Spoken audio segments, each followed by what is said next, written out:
everybody, hope you're all doing great. It's Anthony with the Luevanos Group, and just quickly want to give you guys a rundown of a 15-point first-time home buyer's guide. I went ahead and created from yours truly. I put it down in the comments below, or it's also in the link in our bio. And if you have any questions in regards to this, you can go ahead and message me, DM me, comment it down below, and I'll address that in a separate video. So let's go ahead and jump right in. So step number one is to start saving for a down payment. So 20%, not the thing of the past. You can put down as little as 10, 5, 3.5, or even with some programs, 0% down. So what I just personally recommend is saving as much as you can, eliminate as much as your monthly debts as you can so you can qualify for more. And just keep in consideration that if you're gonna put down less than 20%, you're gonna have to pay for mortgage insurance.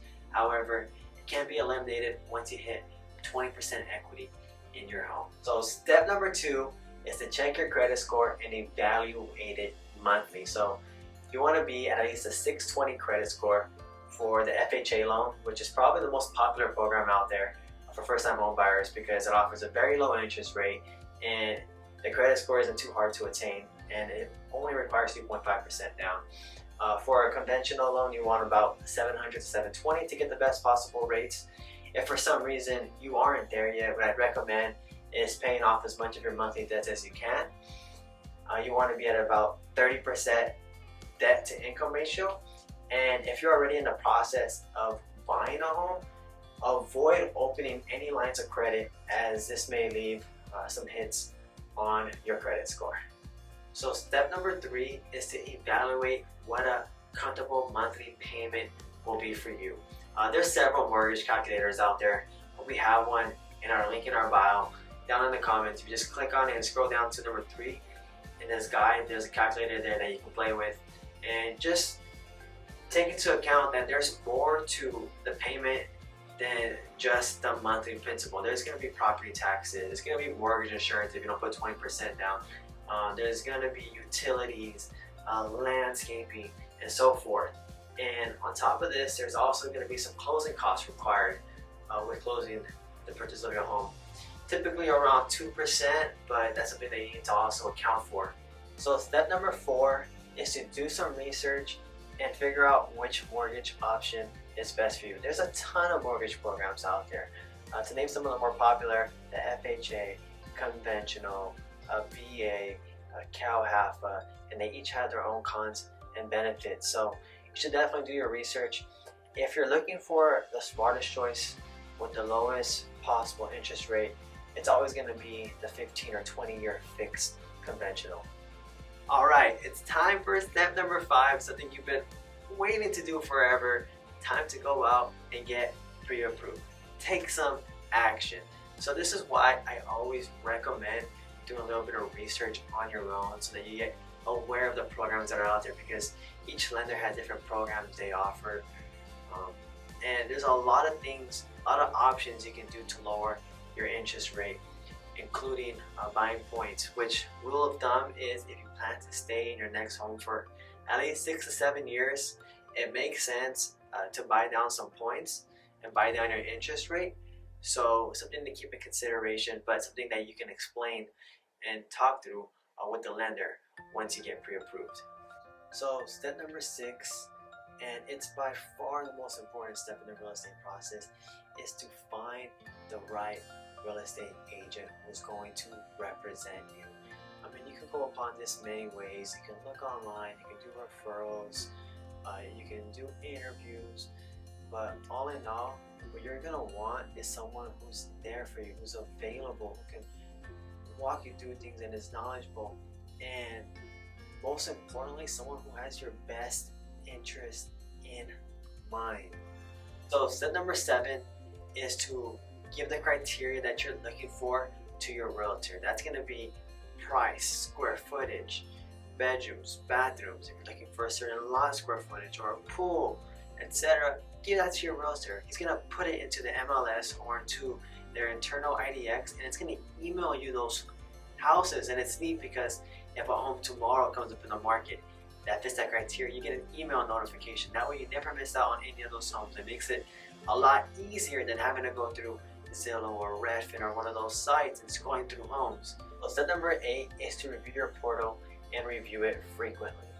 So as I mentioned before, you're going to get a list of homes sent directly to your email, and you're going to get homes sent to you as soon as they hit the market that fit the criteria you're looking for. And most portals, what they will allow you to do is either save the property or like it. And by doing so, it gives a realtor a notice that you like these homes. And the more properties that you like, the easier that it makes it for your realtor to compile a list and take you out to look at properties. So something that I always recommend doing. So step number 9 is to finally go out and look at homes. Probably one of the most exciting things to do. So as I mentioned before, the realtor is going to take the list of homes that you either saved, that you starred or hearted, or that you sent them to compile a list of homes to take you out. The more homes that you pick, the easier it is for the realtor to take you out to see those properties, because oftentimes what they want to do is at least select 6 to 7 homes at a minimum, so it makes it a lot easier to go out and see more properties in a given amount of time. So step number 10 is to take advantage of open houses. So unfortunately your realtor can't be with you at all times, and there's going to be opportunities to look at houses that are on that list that he's sending you, or even if you drive by a home that you're curious, I would just go in and take a look at it, because open houses not only give you the opportunity to see the property, but also experience what the neighborhood is like at that time. Oftentimes at open houses there's going to be neighbors there, and you can mingle with the neighbors and kind of get a feel of what the neighborhood is like. So I always recommend taking advantage of open houses if you have the time to. It's time to make an offer. You found the perfect home. Now it's time to consult with your realtor, see what a good offer would be, and submit it as soon as possible. Oftentimes realtors wait until after a weekend of open houses to review offers. However, if you're able to put an offer in and get the realtor to not have the open house that weekend, that would be a lot less competition to deal with. So I always recommend to put an offer in as soon as possible. Also, it's important to note that you should work with your realtor or do your own due diligence and make sure that all the rooms are permitted, something you might need to go to the city and do. Accepting the offer. So this is where you're going to work with your realtor to come to a consensus as to what the terms are going to be. So typically when you put an offer in, you're going to receive a counter offer back. If multiple offers were given, you're going to receive a seller multiple counter, informing you that you're not the only person bidding on this home. You got to give it a more competitive offer to be selected. So you're going to work with your realtor and decide what the purchase price is going to be, what you're going to put down, what the earnest money deposit amount will be, how long escrow will be, and contingencies and so forth. So the more competitive the offer, the more likely you're going to be chosen. So step number 13 is to take advantage of the home inspection. This is optional, but it really shouldn't be. It's something you should always do when you purchase a home. So the home inspector is going to come, check the property out, going to go on the roof, going to go underground, going to go into every restroom, and essentially detail every issue that's wrong with the property and then give it back to you in a report.